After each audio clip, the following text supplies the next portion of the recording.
Здравейте, ето правим включване специално на живо с звук и картина. В момента се движиме по канала, който води до Темза. Това са едни полянки близо до жилищна зона. Пеят, танцуват, всички играят.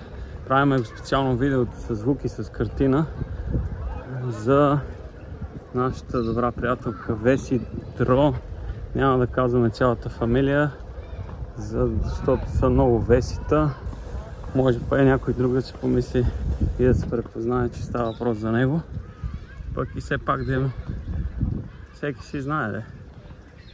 Стараме се да не хващаме хората. Ето това е канала, лодките. Това сега след малко ще се открие хубава гледка. Това продължаваме, ето тук е поляната. Хубави паркове. Хората играят, танцуват, почиват си, наслаждават се на хубавото време. Въпреки че не е слънчево, пак е топличко. Много приятно за разходка. Пак има едно разминаване, да не стигаме минаващите, да не си помислят все пак, че ги стигаме нарочно или някой да се изяви после за голяма звезда да се помисли. Така че стараме да не стигаме случайните минувачи. Се разминаваме с още един младеж. Мога да го пишеме набързо. Шапка, риска, пиричка в ръка и се наслаждава на мига. Така продължаваме да караме. Правиме сега едно включване. Това е към поляните, леко към че. Ето тук е жилищната зона вече. Повечето, които живеят, са те с масурчетата, така наречените ортодоксални евреи. Но си е тихо, кротко.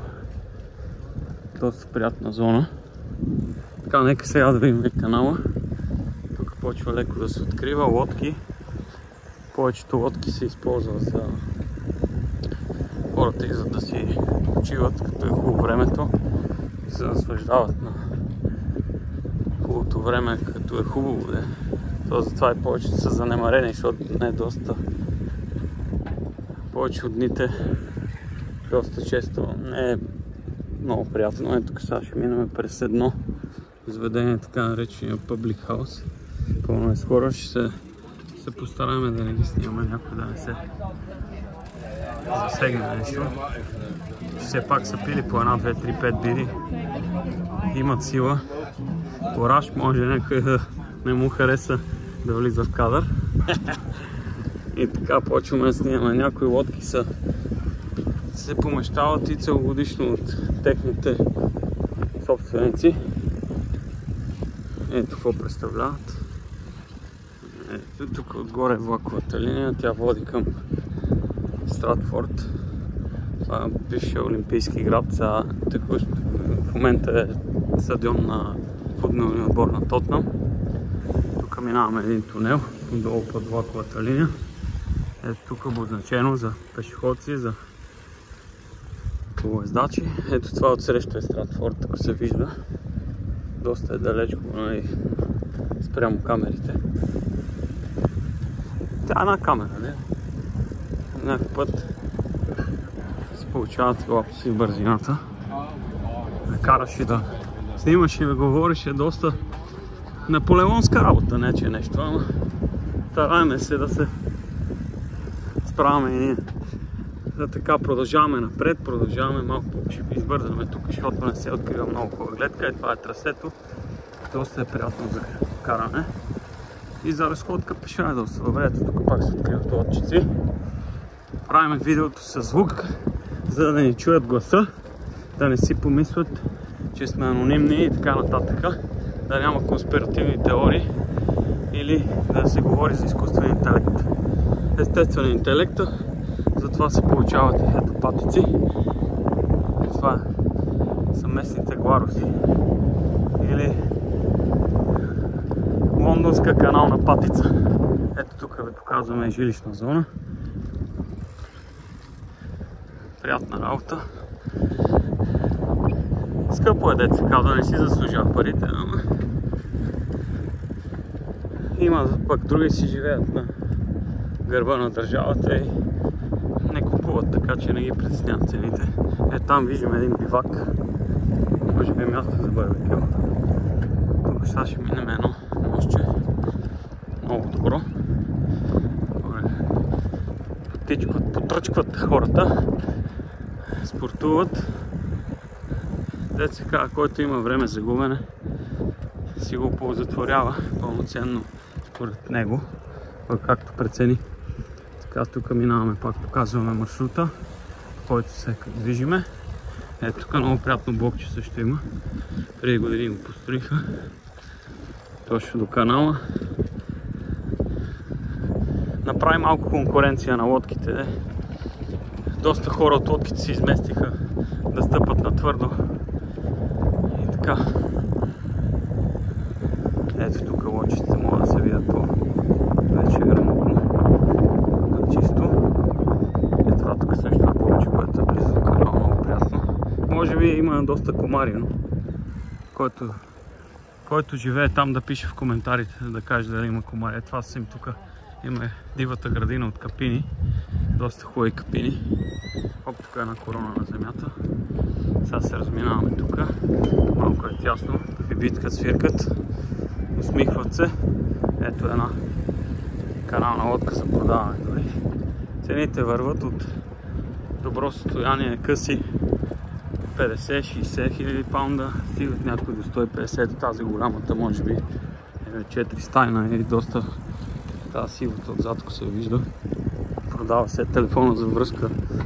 Може да си върнете видеото, ако някой има интерес. Да не се разкарва направо. Да си я види, ето ги блокчета. Така, тук минаваме Лия Бридж Роуд. Така се казва тази улица.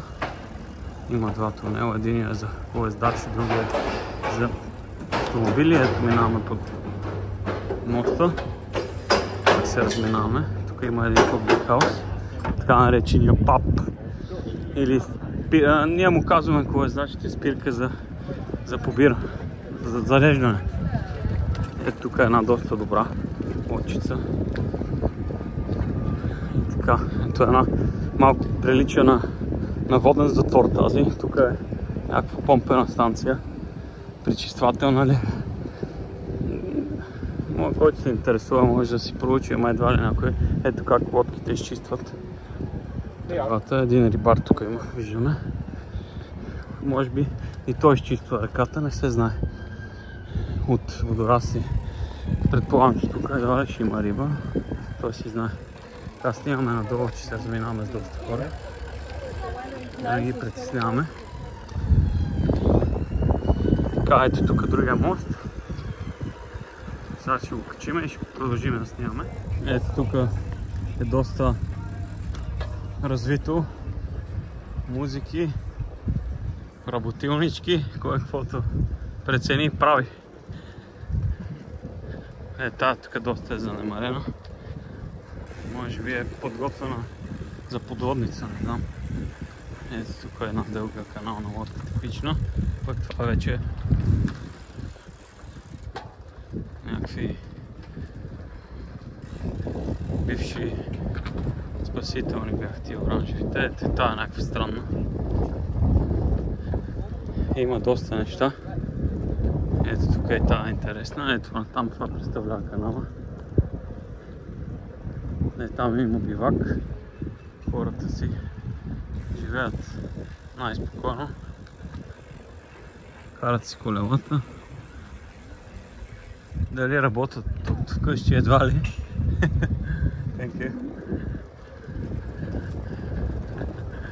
Но това е положението. Такъв е климата тук, такава атмосферата по канал. Ако може така да се нарече. Ето сега тук наближаваме вече. Има доста по-долу, има добре развити места с жилищни сгради по край канала. Сега пак се разминаваме, ще снимаме надолу.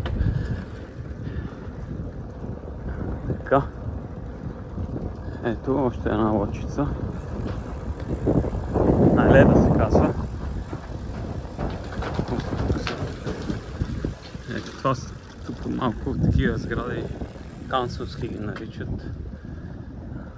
Не толкова добре изглеждащи. Вътре настаняват хора, които са в нужда или нямат нужда да работят. Кой както прецени, хората са толерантни. Това тук е една много сериозна. Може би 4-стайна беше. Има вътре тоалетни, бани. Минава лодка, зарежда ги с газ. Обособено е. Детска грамотно е направено. Въпреки че не всички изглеждат много грамотни.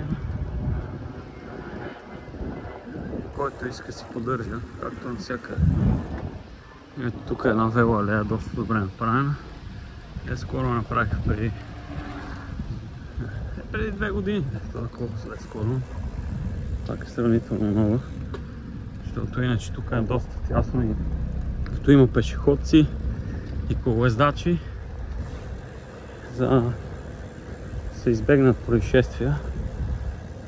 Така е направено малко по-разширено. Ето тук влизаме в една горичка. Много приятно. Ето звънат, свирят. Изпреварват. Така, ето е горичката. Тук назад е вече Стратфорд, но може да се види добре. Пак лодчиците. Тези точно тънките са типичните канални лодки, едни от първите. И за в последствие вече са решили хората да си ги разширяват, да си ги правят удобни за летуване, за плажуване.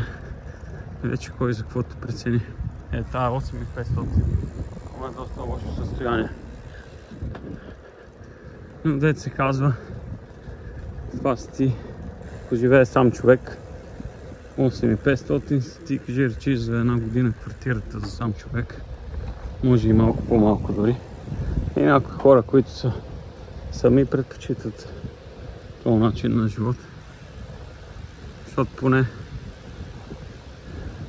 детска лодката могат да препродадат, ако са си я поддържали после. Пък този апартамент, където си плащат наемите, си остава за това, който го държи така и иначе. Ето. Тук няма кой знае какво. Интересно е това тук отзад, пак жилищната сграда. Жилищните сгради. Но тук като цяло пак живеят хора, които са на социални помощи или не е много приветливо това комплексче за живеене. Но пак, дето казват някой, шамар да е една аванта.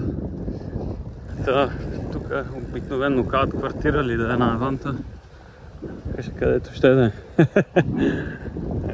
Доста хора се борят за това. Тук има някакви нови сгради. Са лоши. И цените са си за двустаен апартамент сигурно 500 000 паунда, може би. Което си е доста.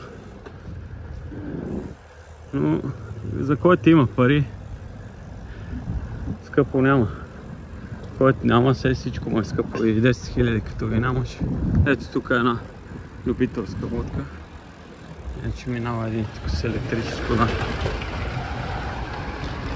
Да не го превръща в сърф, му направим път. Ето тук има доста интересни лодчици. Креативно направени.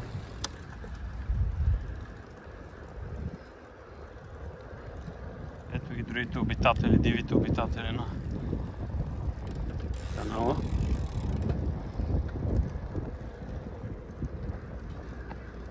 Така наречените патици. Ето тук вече сме в развитата част. Заведение е много друго.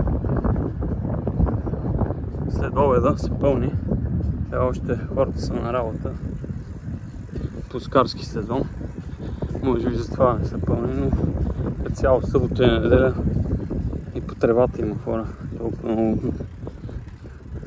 И тук отзад са университети. Ето тук мощче. Тук вече пак жилищна зона. Е това училище отзад там предполагам.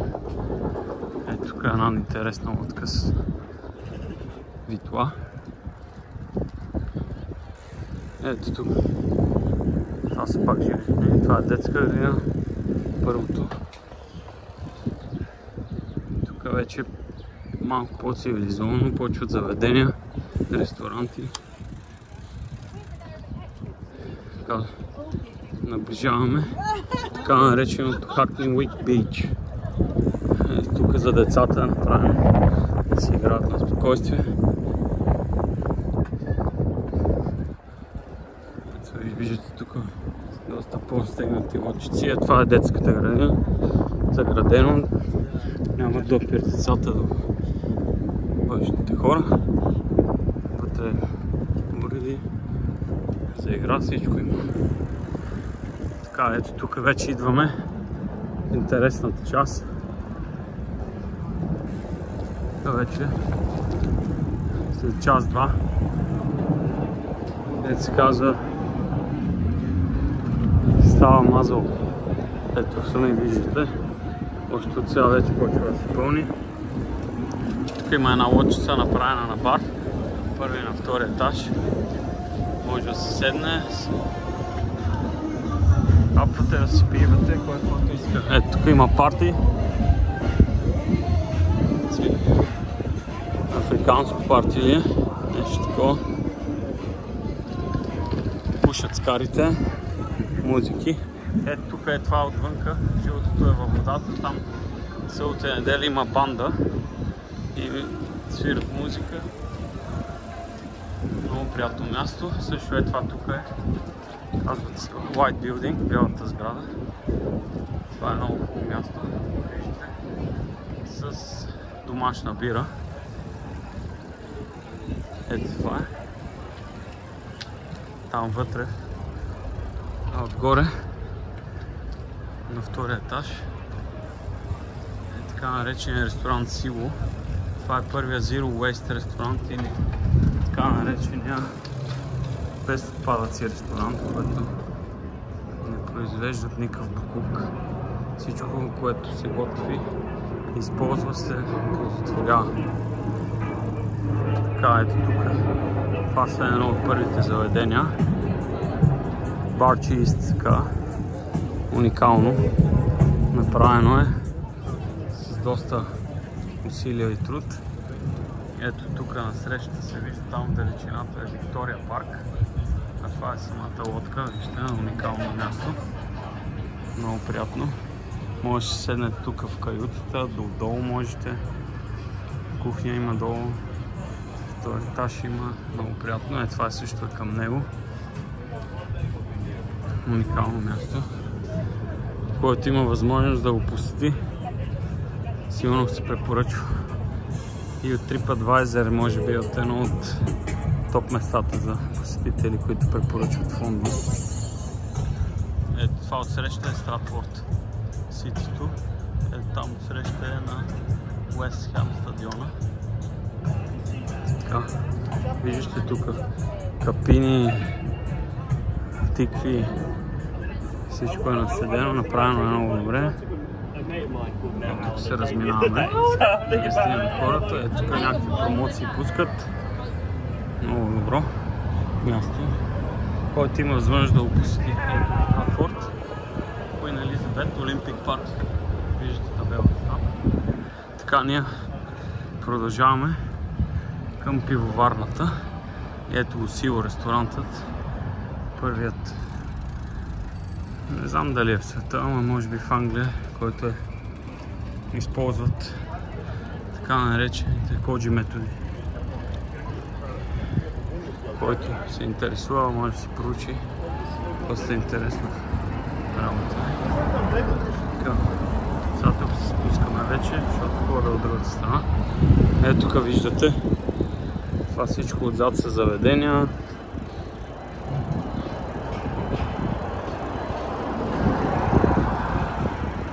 Уикендите става доста натоварено.